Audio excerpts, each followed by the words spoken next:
Welcome to the Play-by-Play with Patrick and Brandon. You're a home for updates and insights into the sports world. All right, everybody. Welcome to the inaugural episode of the Play-by-Play. I'll be one of your hosts. My name is Patrick, and I'm joined with my good buddy Brandon. Hello, everyone. So I think I want to start just by talking about why we're doing this. There's no point in doing anything without a reason.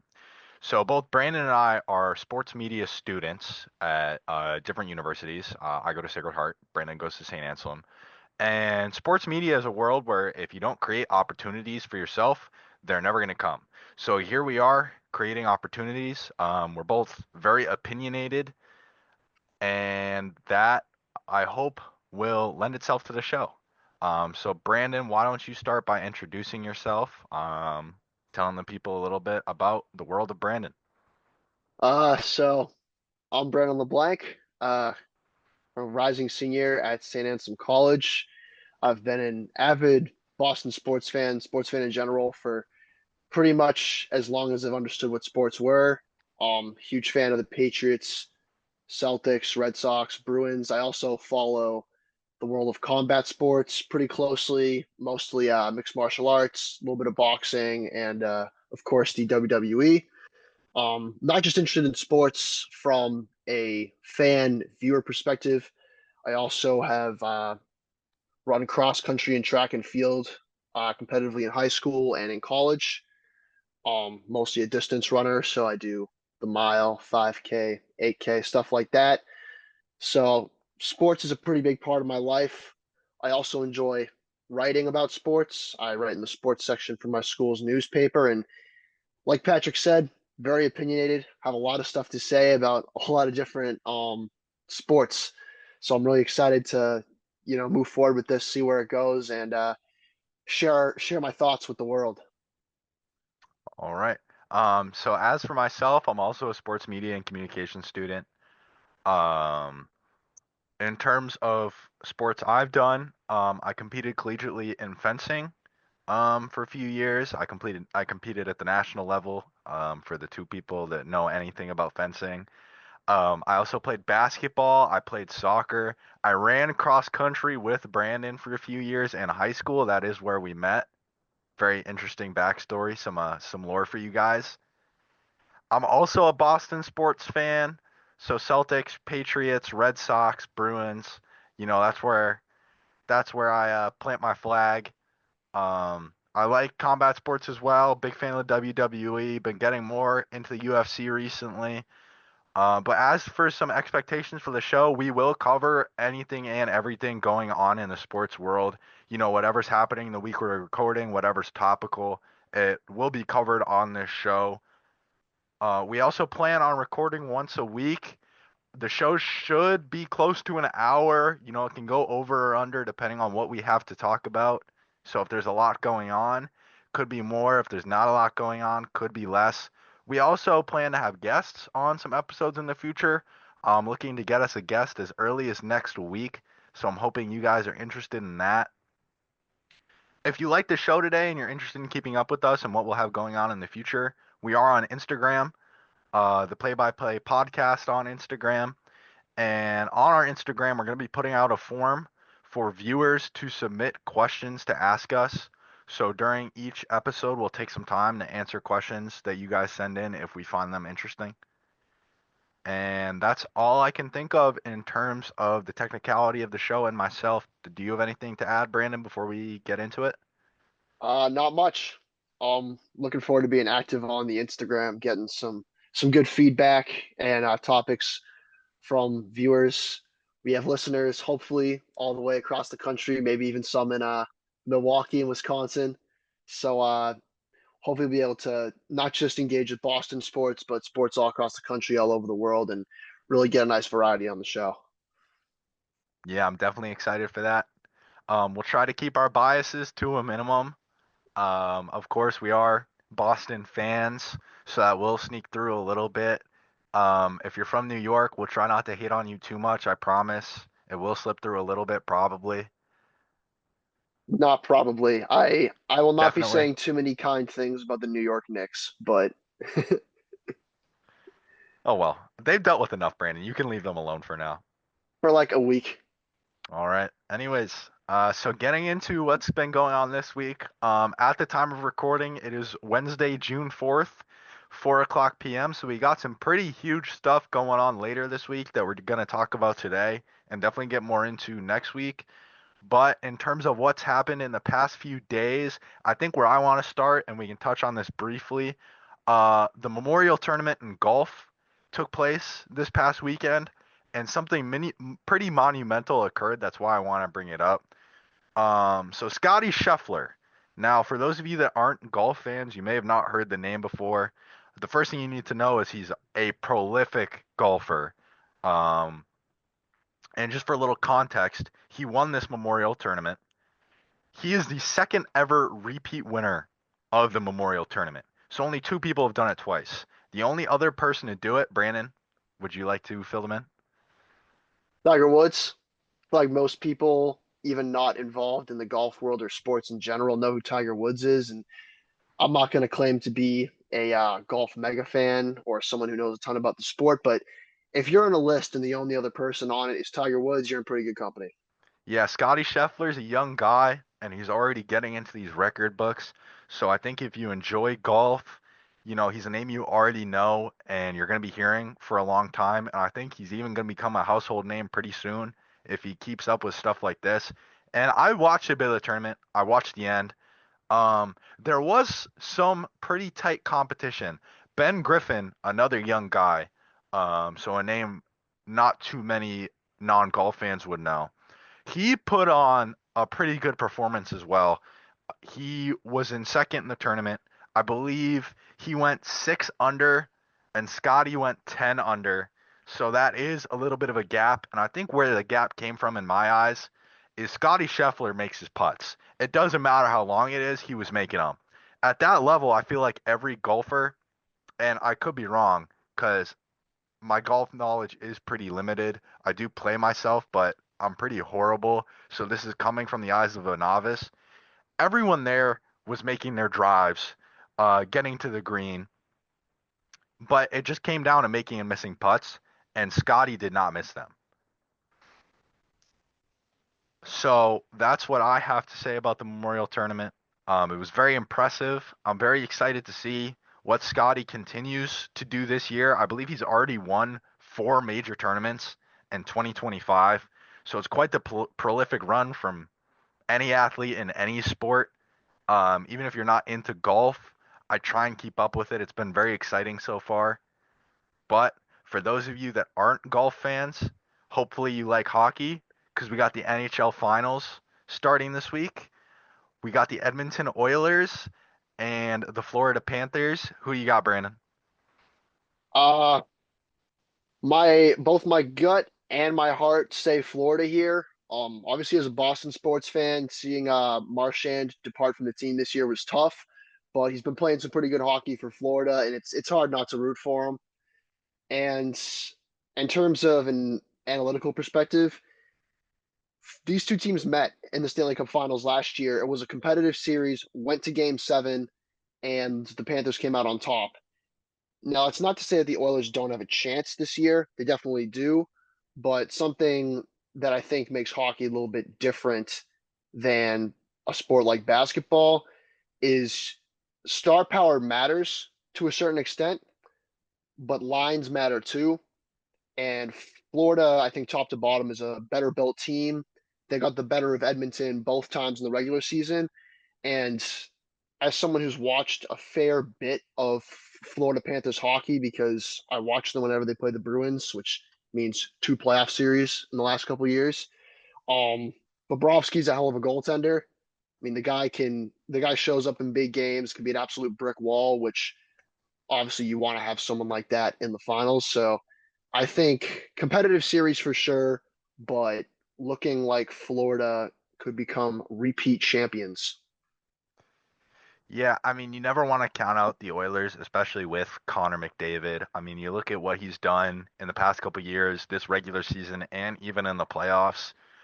Both the Panthers and the Oilers had a pretty easy time getting to the Stanley Cup Finals. I do think they are the most two dominant the most dominant teams this year, and it wasn't even really that close. So I am excited to see what happens in this finals, but I do have to agree with you. I think the Panthers are going to take this one. I think they're all around a more talented hockey team. My opinion could change a couple games in. I do think that you can never count out the Oilers, especially with Connor McDavid, like I've said already. In a game that can be changed by just one goal, you have a guy like him on the team, you can't count them out. Yeah, and I'm looking at the at sort of some of the more finite details of the matchup. There is a sort of a discrepancy in the goaltending between these two teams. Bobrovsky's been the guy for the Panthers the past couple of years, and I mean, 12-5 in the postseason, 2.11 goals against, 0.912 save percentage, three shutouts in 17 games. That's impressive. The Oilers have been dealing with sort of a switch. Their goalie, Calvin Pickard, was sidelined with a lower body injury after game two of the second round. And the guy that's replacing him, Stuart Skinner, has been a little all over the place. His initial run in the postseason saw him give up 15 goals on 82 shots, which is obviously a little bit rough and not something you want to be doing against a team like Florida. But to his credit, he has tightened up since that initial difficult run. He's been allowing 1.4 goals against, 0.944 save percentage. So not to say that he isn't a talented goaltender, but certainly Bobrovsky is more consistent, which could be a factor over a 7-game series. It's a game of moments, especially when it comes to goaltenders. So while the Panthers most certainly do have the better goaltender, you will be interested to see what happens here because, again, one mistake can change the course of a game, can change the course of a series. I'm definitely excited for that. Here's a question I have for you, and sort of something I think has been plaguing the two sports in their postseason right now. Hockey is most certainly a sport where it's for hockey diehards. It doesn't have the casual viewership that the NFL has. It doesn't have the casual viewership that the NBA has. And you have two teams in the finals. You have the Florida Panthers, who um, are not in a place that's very big for hockey. Florida is most certainly not a hockey state. And then you have Edmonton. You're going to have all of Canada behind them, but none of the United States is going to be interested in rooting for a Canadian team. So let me ask you what you think the viewership for this is going to be. I'm very curious. Um, I would say it's not going to underperform maybe compared to last year's, and I think where it could potentially bring people in is off of the star power that McDavid has. I think McDavid's becoming more of a household name just in sports fans in general. So I think they maybe could pull in some casual viewers, but I do agree that it will mostly be diehards. And another interesting thing to look at in terms of, viewership and interest is while Florida isn't a big hockey state, they have had some of the more successful hockey teams in recent memory. The Panthers, obviously, third time in the finals in the last 3 years, and Tampa Bay Lightning have also been a competitive team in recent years. So potentially looking at maybe this finals being a big moment for breaking hockey through into the mainstream, maybe in Florida. I do think one thing that's really going to benefit them and maybe make this more of an event than it was last year for casual viewers is the rivalry that we have going here. Obviously, they saw each other last year. I expect this series to be very chippy just because of bad blood. From the eyes of Edmonton, you're looking at this team that beat you last year. So you're going to go out there and you're going to fight from the very start of the series. I think it's going to be tough. I think it's going to be hard fought, very physical game. And I think the physicality of hockey lends itself to casual viewers. I think people that don't really watch hockey can still find enjoyment in the physicality of a series, and that's something that I do expect going into this one. Definitely agree with that. I think that, chippy hockey series, make for the most entertainment, makes for a fun watch. It's just like with the nature of, fights, crashing the boards. And I also think if you're Florida, this is like exactly what you dream of. When you lost a game seven last year, you're going off the ice thinking, we're going to be here next year and we're going to beat these guys. This is your shot. This is exactly what you want. if you're Florida, that's like you're an athlete. What's better than getting revenge and getting the last laugh on a team that or that beat you last year? So I think um if you're Edmonton, there's going to be a lot of physicality. I don't think you're going to see, an inch given. You're going to see a lot of people crashing the boards. Hopefully, get to see some good fights. That's something that I think makes hockey really fun to watch. Is that if two players don't like each other, it's not like the NBA where they just jaw at each other and then go back to the bench. If you have the right guys, they'll throw hands and you know, throw some haymakers, draw some blood, get the fans riled up. So Speaking of the NBA, I think that's a perfect time to pivot because we have another final series starting this week. We have the Indiana Pacers versus the Oklahoma City Thunder in the NBA Finals, and a matchup I don't really think anybody expected. I don't want to discredit either team. I do think Oklahoma City was the favorite from the West going into the playoffs. agree. So that was definitely very expected. But coming out of the East, you know, the media and many fans thought it was going to be a three-horse race. You had the Boston Celtics, you had the New York Knicks, you had the Cleveland Cavaliers. And what happened to all three of them? They lost. They And got bounced. here we have the Cinderella story of the year, maybe the Cinderella story of the last couple years. I think the last team that really did something like this was going to be the Miami Heat in the bubble. Um, Nobody saw the Pacers being here. And credit to Tyrese Halliburton, credit to Pascal Siakam, credit to everybody on that team and their coaching, because nobody saw this coming. Um, so what are your thoughts, Brandon? Who do you have winning?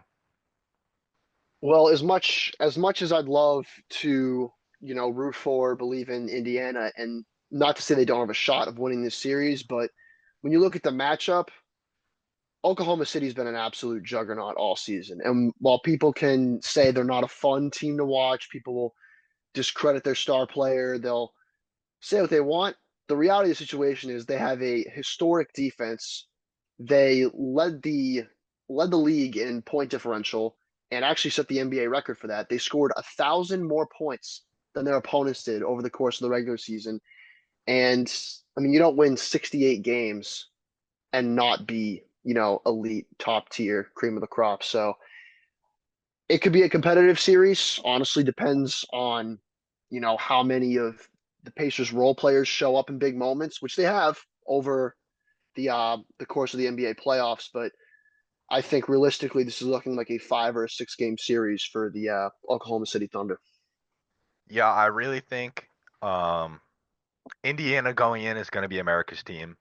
Nobody likes the Oklahoma City Thunder, which we can get into later. There are various reasons going into that. But I think the two main stories in the series are going to be the defense of the Oklahoma City Thunder. They've been stifling all year. They've got great wing defenders. They've got great post defense. So that's going to be a problem. But I really think the main story is going to be the inconsistencies of Tyrese Halliburton. Now, he's obviously a great playmaker. He gets a ball to his teammates. He makes everyone around him better. He's a big point guard. His pass vision is great. But his scoring, especially in this playoffs, has been inconsistent to say the least. I Yeah, a mean, little streaky. you can look at the New York Knicks series, games with 8 points, games with 10 points, and in a series where the pass isn't always going to be there, given how deep that Oklahoma City defense is, you need to rely on him to create his own shots. And while he is a star, he doesn't have the shot creating bag that many other stars do. And I think team basketball has been their key to success all season. So if that gets shut down and you need a star to come through, will he be able to do it? I don't know. And even if he Obviously, like it will get answered in this series, and I will say that Halliburton has come through in some really big moments. Obviously, hitting that shot to go to overtime against the Knicks was a pretty big moment, but he has been a little bit streaky with his scoring. And like you said, team basketball has gotten them to where they are. but the NBA is very much a game of stars. You are pretty reliant on your number one and your number two, and they're going to have their hands full, especially dealing with SGA. You're going to need Halliburton to show up and score consistently over that series, and I think you're also going to need Pascal Siakam to really contribute. He's been their sort of number two. He sort of picked up the slack scoring wise when Halliburton hasn't been able to. And I think if you're Siakam, if you're the Pacers, you're going to have to look to really attack with physicality on this Thunder defense, especially with their bigs. I think obviously Hartenstein's a little bit more of a stronger physical defender, but I think if Siakam gets into a matchup in the low post with Chet Holmgren, someone who's definitely tall and a big dude, but someone who's a little bit on the thinner side, I think if you're Siakam, you have to sort of look to be physical down low, get to your spot, and get your shot up. Can't I don't think too many fadeaways or hook shots are going to work over a dude that's 7'3". So Yeah. I don't want to discredit the contributions of the other Indiana Pacers. Of course, we've got Pascal Siakam, the winner of the Larry Bird Trophy. He's been great this playoffs. Andrew Nemhard terrorized the Boston Celtics last year and don't remind me. has continued his tear this year in the playoffs. He's been great. You even have Aaron Nesmith scoring, what was it, 12 points in a minute in one of those Yeah, games hitting against New York. eight 3-pointers in one game. Absolutely absurd. But I do think Indiana is not going to be able to play anything under 100% to beat this Oklahoma City Thunder team, who quite frankly will be able to make more mistakes than Indiana does and still win this series. So it is going to come down to Tyrese Halliburton. And you talk about the game winner he made, and when I watch that, I don't really see any incredible moves to get himself open. I see him dribble to the free throw line, turn around, dribble back out, hit a quick spin, and put the shot straight up. Just chuck it. There's It no was real shot creation there, and I do think that's the story of his offensive game. So will he be able to get it done on the scoreboard in the stat sheet? We'll see. Yeah, it was definitely more of a desperation heave as time ran out. I think another sort of key matchup here um, will be Andrew Nemhard versus SGA. If you look at who Nemhard's been guarding, he guarded Dame in the first round. He was assigned to Jalen Brunson for the vast majority of his minutes against the Knicks, and he's held up pretty well. He's held Brunson and Dame before his unfortunate injury to some pretty low percentages. He's made them, really work for baskets and be less efficient than they probably want to be. So I think if you're the Pacers, you're definitely looking to Andrew Nemhard to show up defensively, frustrate SGA. But when it comes to guarding SGA, you can't just worry about stopping him from shooting the ball. You also have to make sure you don't foul him, which, as I'm sure you know, has been a sort of point of contention within NBA discourse in recent months. Yeah, I think one positive for Pacers fans going into this one is Andrew Nemhard did guard Jalen Brunson pretty well. And Jalen Brunson and FTA, or excuse me, SGA, play a pretty similar style of basketball. Both pretty chippy guards getting to the rim and getting foul calls. Um, Whether they're actually fouls or not is not for us to decide, They get the unfortunately. whistle. That's a story for both Brunson and SGA. But the one thing I will say is SGA scores the ball at a much higher tick than Jalen Brunson does. So while they do play similarly, and Nemhard was able to guard Brunson pretty well, will he be able to do the same thing for a player that just scores the ball much more? And I would say SGA is I believe he's the taller and I would say probably more athletic guard. Definitely has more of an ability to get to the rim than Jalen Brunson, whereas Jalen Brunson relies on a lot of fadeaways, outside shots. Nemhard's going to have to be locked in 100% defensively because if you make one misstep, you slap at him, hit his arm, he's probably going to the line and get two shots. And people can debate, for hours and hours on whether all the calls he gets are fouls, but they've been blowing the whistle for him that way all season. So you have to sort of go into that series and game plan for it and be ready for that whistle to be blown a lot and be really careful with how you guard him. So let me ask you this. I know we spoke about viewership in the NHL. I do think the NBA is much more available to casual viewers. However, when you have an NBA Finals with no stars that transcend into um, more common media, and that's no disrespect to Tyrese Halliburton, no disrespect to Shea, who's obviously a league MVP, very big among NBA fans, but there's no LeBron in this series. There's no Kevin Durant. So that casual viewership is not going to be there.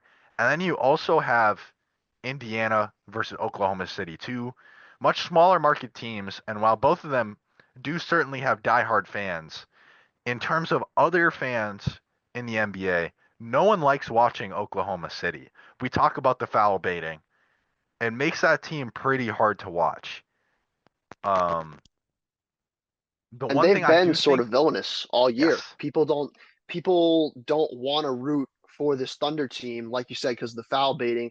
And when a team is as dominant as the Thunder were this year, same thing happened to the Celtics last year. Same thing happened to the Dynasty Warriors when people were making fun of them for going to the watching Cavs Warriors until the end of time. When a team is as historically dominant as the Thunder have been this year, you can't it's hard for casual fans to get behind them.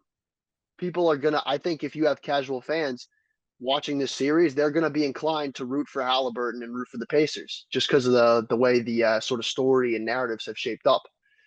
But yeah, Thunder are gonna be a tough out, yeah, tough out. And how is any team gonna stop SGA for 4 out of 7 games?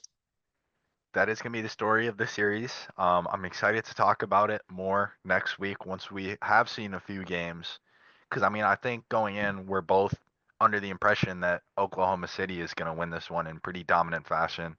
I would be excited for it to be a series. I think basketball benefits from tough competition, much like any sport. So we'll have to wait and see on that one. Moving on, this weekend we have an event I know you're very excited for. We have UFC 316, so I'll let you take the wheel here. What do you think's gonna happen? All right, so looking at the main card, in the main event, we've got Merab Dvalishvili taking on Sugar Sean O'Malley for the bantamweight title, in a matchup that I don't think a lot of fans either saw coming or felt was deserved. But undeniably, Sugar Sean has been a star in the making over the last couple of years, and Merab Dvalishvili has been nothing short of a cardio machine. In his last fight, he took down Umar Nurmagomedov, which I believe the majority of the MMA world didn't see coming. Most people thought that Umar was going to be too well rounded, has too good a striking, but Merab Dvalishvili has figured out how to weaponize his gas tank. The dude quite literally never gets tired. He can go 100% for 5 minute rounds and just drown you with pressure and takedowns. Sugar Sean's going to have his hands full. Obviously, the last time these guys fought, it was pretty clear unanimous decision for Merab. So Sugar Sean's going to have to look to either avoid takedowns altogether and stay off the fence, keep it moving, and look to get his hands going, or he's going to have to find a way to punish Marab for the constant takedowns, whether that's with improved ground game. Not sure what we're going to see from him, but taking a look at some of the UFC's promotional material and some of the training camp footage. O'Malley has worked on his grappling this camp, has focused on that, so it'll be interesting to see how he counters it. Yeah, I In the think co the story of this fight, at least in my eyes, is after their last bout, Sean O'Malley damn near lost his mind. It was a very interesting viewership. He was very upset, and I can't blame him. You know, when you're a competitor, especially in a very violent sport, you kind of have to be that way. But I think it makes for great viewership. You talk about him not earning this fight, and I think in the sense of he hasn't done anything since that loss, you may be right. But in terms of storyline and narrative, what people are going to want to see and what's going to draw money, I do think this was the right fight to make. I think Sean O'Malley has sort of transcended the UFC in a little bit in the sense of his personality. You know, he's made himself a character that more people are going to see and not necessarily resonate with, but definitely want to watch. He's very controversial at the moment, and I think that is going to make a lot of people tune in. Um, so has he prepared properly? I mean, obviously, this has been the fight he's wanted since he lost. I think he's going to be much more prepared this time. At least I hope he is. I don't think he was very well prepared for the last fight. I think he went a little bit cocky, and that was the story of the bout. So we'll see what happens. Yeah, it'll be that'll be interesting to see what improvements he's made. And speaking on him sort of being a personality, the UFC has been trending in the direction of you need to have that personality. You need to be interesting to watch. And they've been kind of in a void since McGregor's hiatus, looking for someone to be the guy that sort of elevates themselves above the sport and pushes them into the mainstream. So, in terms of O'Malley deserving the fight, you can argue on whether his title run warranted a rematch, but in terms of a business and money perspective, undoubtedly brings in more viewers than pretty much anyone else in that weight class. It's funny that you talk about personalities because I do think, at least for the UFC, Conor McGregor was definitely that first guy to be that transcendent personality. You know, even if you don't watch the UFC, even if you've never watched a fight, you know who Conor McGregor is. I mean, he's very flamboyant, colorful. He was in Roadhouse. Like everyone knows who that was. I think Sean O'Malley definitely not at that level of Conor McGregor, but I can certainly see him getting there. But the other personality in the UFC to me, and I want to get your opinion on this, because he's most certainly not like the other two in terms of attitude, is Tom Aspinall. I think his very like unfiltered way of speaking, not in the sense that he's ever disrespectful or anything. Like he seems like a pretty stand-up guy, but he just says what he's thinking, and that resonates with a lot of people. I think half the reason that what Aspinall has been saying and what he's been doing recently resonates with people is because of the guy that he's mostly speaking about. The UFC fandom has become somewhat fed up with John Jones's antics in the heavyweight division, and Aspinall speaking the way he does, just sort of stating the facts. He has sort of like a dry humor about a lot of his statements, and recently has gone out and said he's the heavyweight champ. John's retired. Let's move on. And I think where Aspinall has sort of been succeeding with, garnering support is by sort of saying and advocating for what a lot of the fans sort of agree with. Yeah, so just to cut in for a minute, for those that don't know, that don't keep up with the UFC as much. So obviously the heavyweight division is going to be, for most people, the draw to the UFC. You know, you have the biggest, strongest guys. And right now they have a bit of a problem because there are two heavyweight champions. Um, and I know Brandon definitely has some opinions on that and what it does for the sport. But the story of it is John Jones was the heavyweight champion, and then he went down injured. He was out for quite a bit. And so they named an interim champion while he was out injured. And so Tom Aspinall won the interim belt. And then John Jones comes back. And when he comes back, he doesn't fight the interim champion. He fights Stipe Miocic, um, who I don't want to comment too much on because that fight very much a domination for John Jones. But that's not the story of the day. The story of the day is he chose not to fight the interim champion, and so we still have two champions walking around with no solution in sight. Yeah, it's been a rough situation, and I think the real issue is that John has fought since he won the belt. He chose not to fight Aspinall, and as of right now, no contract has been signed. There's been pretty much no word on them moving forward with that fight. And to give you a sense of the timeline here, UFC 285 was in early 2023. That's when Jones won the heavyweight title by beating Cyril Gahn. At UFC 295, Aspinall fought Sergey Pavlovich and won the interim belt because John Jones was out injured. At UFC 304, which was last summer, Aspinall defends his interim belt against Curtis Blades, which defending an interim belt has happened before in the UFC, but it is something that is, I would say, pretty rare. Doesn't happen often because usually the unification bout occurs before there's a chance to book that fight.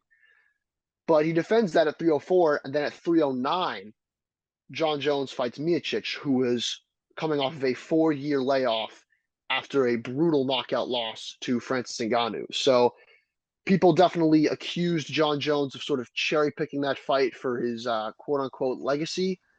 There are definitely people that are critical of that choice, but then there are also people who said, well, John Jones is, arguably greatest mixed martial artist of all time, has over a dozen title defenses at light heavyweight, moved up a division, captured that belt.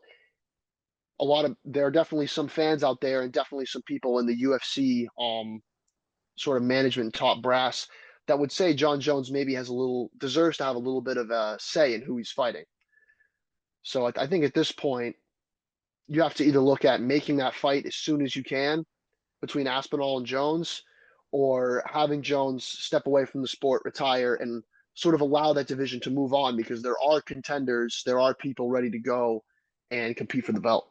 Yeah, it's definitely the story of the UFC right now, which is very unfortunate because we had so many great fights going on, so many other stories. I mean, I'm expecting an exciting UFC 316, but it's just hard to overlook the fact that the marquee division of the UFC is in such turmoil right now. Yeah, it is a difficult spot, and luckily for the UFC, they are rich with talent. They have plenty of other good fights to make. Like, just for example, on this card, Kayla Harrison, who's a UFC newcomer who's been absolutely dominant in her run in the women's bantamweight division, is fighting for the title against Juliana Pena, which there are some people who are dismissive of women's mixed martial arts, and there have certainly been some sort of dud fights. But Kayla Harrison's an absolute beast. She was a PFL champion. She was a world judo champion, and I think that fight's going to be absolutely crazy to watch. Prospect at middleweight, Joe Pfeiffer's taking on Kelvin Gastelum, which I think is going to be a good fight. Gastelum was recently inducted into the UFC Hall of Fame for his fight against Israel Adesanya. I think those two guys are going to stand up and throw hands, exchange kicks, really trade in the pocket. So that'll be fun. And another UFC debuter, Patchy Mix, who was I can't remember, it's either PFL or Bellator world champion, who's 20-1, is making his UFC debut against number 10 ranked bantamweight Mario Bautista. So that'll be a really interesting fight to see if Patchy Mix, who's been in different promotions, can really compete with these top level UFC guys. So this card's really good. 317 is going to be really, really good.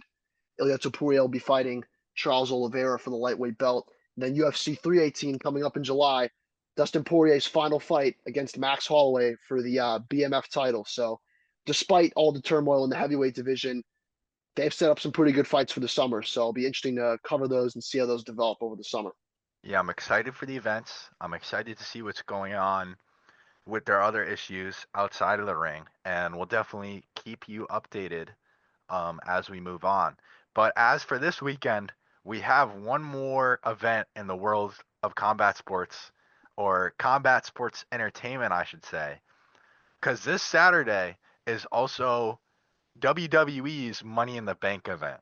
And so before we talk about Money in the Bank too much, Brandon, I want to ask you the question in the world of WWE. I want to ask you if you think it's a sport or not. Obviously, a bit of a contentious topic. Since these matches are predetermined, you know who's going to win. I would say, in that sense, it's not quite a sport and a competition in the way that the UFC or a basketball or a football was.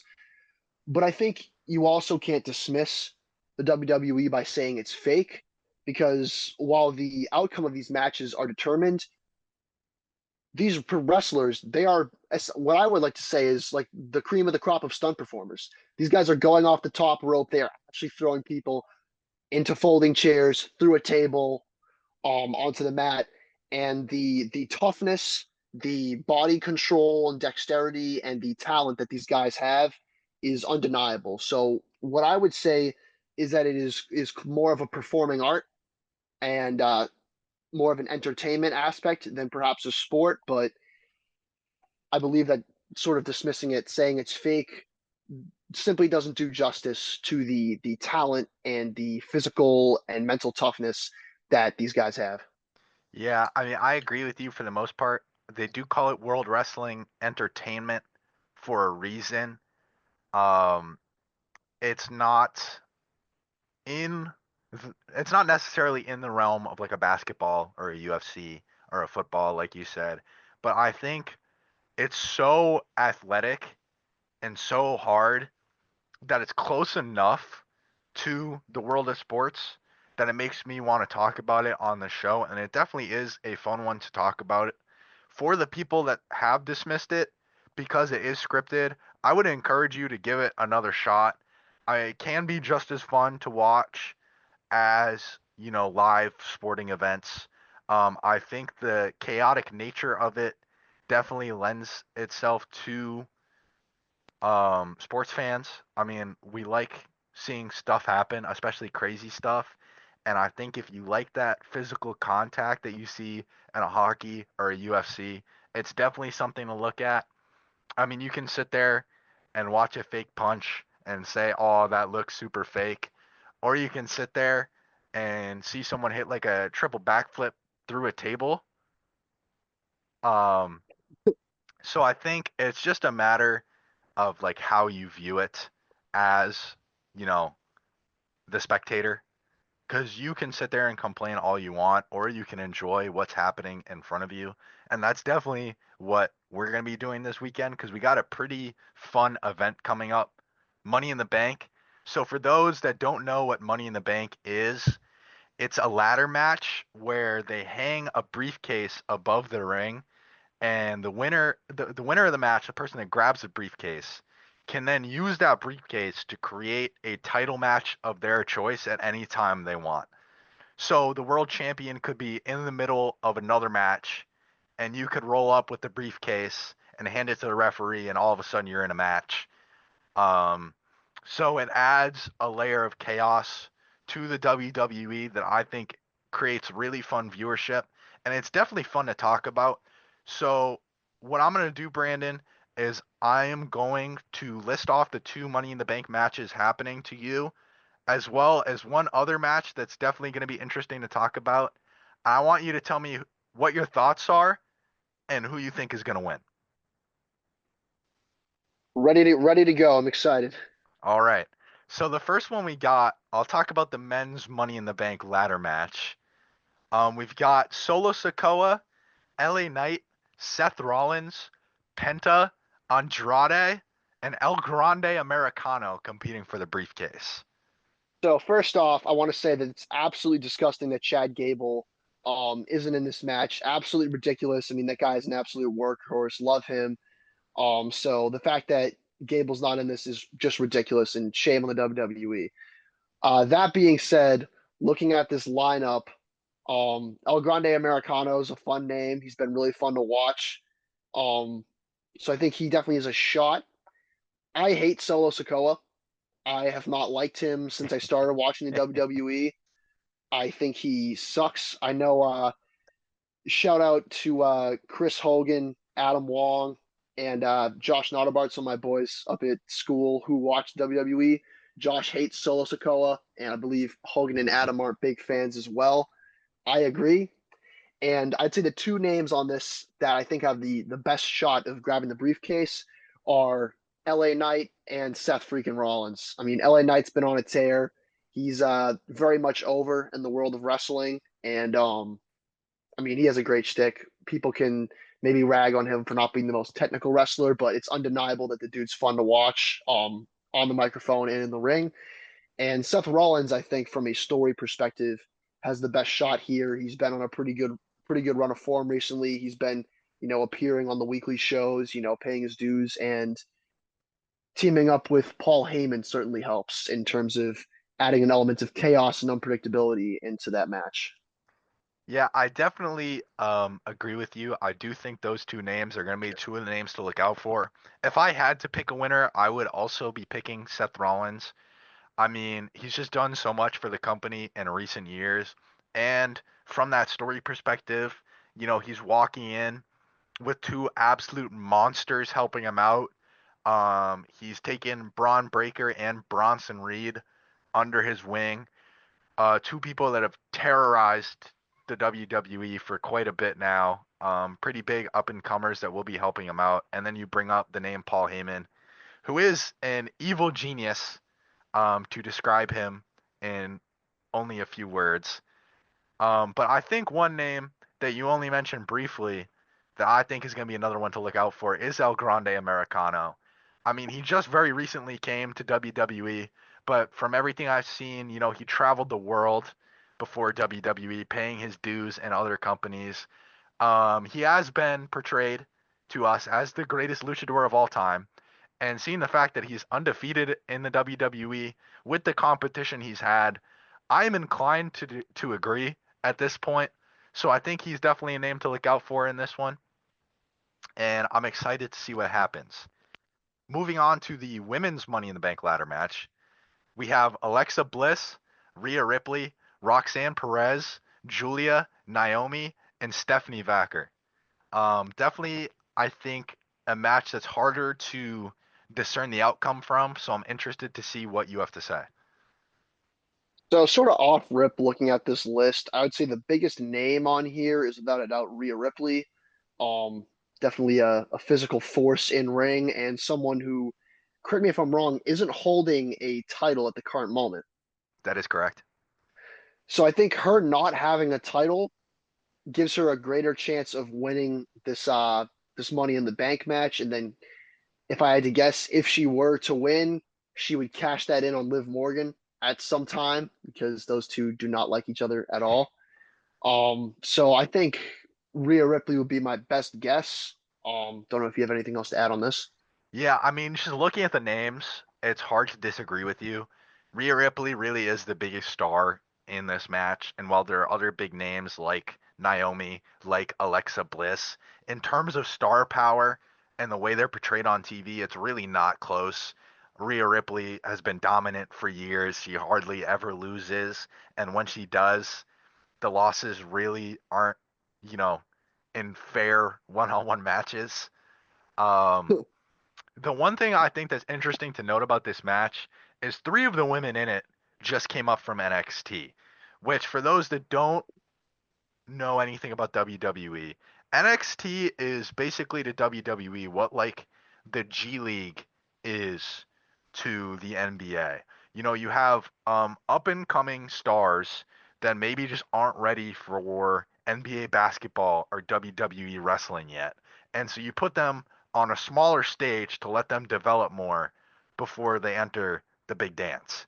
Um, so you have three women coming up from NXT just in the last month or two in Roxanne Perez, Stephanie Vacher, and Julia.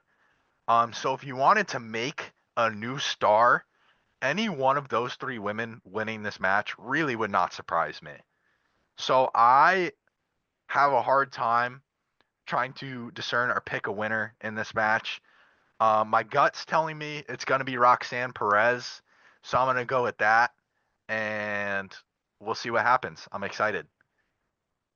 Should be a good match. And you said there's one more on here that might be important to discuss. What do we have for the third fight? Yeah, so it's not a Money in the Bank ladder match. It's a standard tag team match. But the reason I want to bring this up is because of what the casual audience and even the people that don't watch WWE will think of it.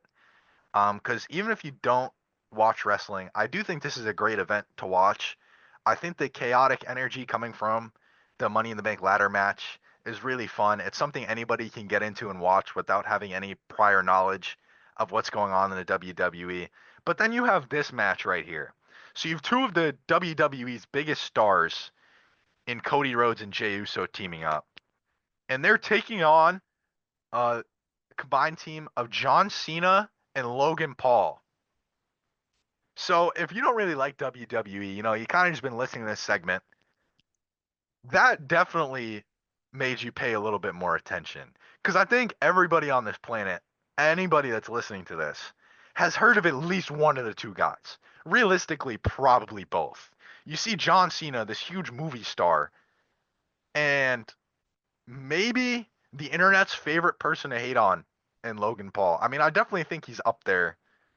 He's got to be at least top five, probably Yeah. top three. That dude gets an unprecedented amount of heat, no matter what he's doing, whether he's filming a YouTube video, wrestling. People love to hate the dude, and he almost feeds off of that. It's a little bit ridiculous, but makes for good entertainment. Yeah, I think when he was younger, he most certainly made some unbelievable mistakes. I mean, it's easy to understand why people do hate on him. And I think he's gotten to the point where, especially in his wrestling career, he's matured a lot and he realizes that people don't like him and he uses that to his benefit so well. I mean, as much as we can talk about how we don't like the guy, he is really fun to watch. And then you have him on the team of John Cena. Like, what are we talking about? In terms of heels, you have probably the most definitely most popular heel in the business right now. I mean, John Cena's undeniably one of the base names in the company, and his recent heel run has been nothing if not news. It's been everywhere. It's been plastered all over Instagram. Everywhere you look, it's John Cena turned heel. John Cena wins his 17th title. He's been like the name in wrestling in recent months. And then you have Logan Paul, who, like we've said, people love to hate on the guy. He is a very, very gifted wrestler in terms of his bag and his move set. And when he gets a microphone, if you're a wrestler and you're a heel, you want to hear people booing you because that means they do on some level care and they don't like you. And whenever that dude touches a microphone, people just love to hate him. So I think even if you're a casual viewer, don't watch WWE, this could be your first event. This could be something that gets you into it because it will be nothing if not entertaining. Yeah, it's going to be a fun one. So before we wrap this up, let me ask, who do you think's going to win? Big tag team match. I'm going to go with Cena and Paul on this one. I have a really hard time seeing Cena lose in a match considering his recent run, um, especially given the fact that, it is his sort of quote unquote retirement tour. And that's not to discredit Cody Rhodes and Jey Uso and say that they don't have a chance, but I think from a story perspective and just looking at the way that these guys have been booked and how the WWE has been treating Cena since he sort of came back on this recent run. I'm gonna say Cena and Paul take it. Definitely some brass knuckles involved on Logan Paul's side. Not gonna be a clean affair, but looking like the bad guys are gonna win this one. Yeah, if I were to pick a winner, I think I would agree with you. I don't see John Cena losing on his little retirement run, especially not this early into it. But what I will say is this match is most certainly going to main event the night. So you have the men's Money in the Bank ladder match taking place before this, and you have both world champions competing in this tag team match. You have Jey Uso, the world heavyweight champion on Monday Night Raw. You have John Cena, the WWE champion on Friday Night SmackDown. It would truly shock me if we don't see the Money in the Bank briefcase winner somehow involve himself in this match. What becomes of that, I don't know. But I believe the tag team match is going to be a no contest, and we are going to see some involvement of the Money in the Bank briefcase. That would be that would fit the chaotic theme of the night. Will be pretty crazy to see. As we know, Seth Rollins, Cody Rhodes have had sort of a I don't want to say love hate relationship, but they've gone back and forth from being friends to foes. Not sure what Rollins thinks of John Cena. Can't imagine that it would be anything good. Probably doesn't like him. I think it's I safe would to say. I would say after the wise man's like was that a double betrayal? Yep. Um what event was that? WrestleMania. Oh my, that was ridiculous. After that, I could not believe it when he snaked on two people in one match and sided with Seth, but definitely could make for some Shocking interesting. move, that's for sure. Yeah, I'm excited to see what happens on Saturday. UFC event and WWE event on the same night. Big night for combat sports fans. With that, I do believe we're going to call it there. I believe we covered most of the events going on this week. So expect another episode next week. I'm hoping we're able to get a guest on the show next week as well, which would be super exciting. Brandon, I don't know if you have anything else to say. Not much. Looking forward to continuing to produce content for this new podcast and interact with any of our listeners. We'll have that Google form out soon, so you'll be able to sort of give feedback, potential topics, and very excited for the upcoming weekend and for the sort of upcoming month or two in sports. All right, that's all from us with the play-by-play for this episode. We're very excited to hear from you soon. Thank you for listening. Thank you for listening to the Play-by-Play with Patrick and Brandon. Make sure to check out our Instagram and stay on the lookout for new episodes on YouTube or Spotify.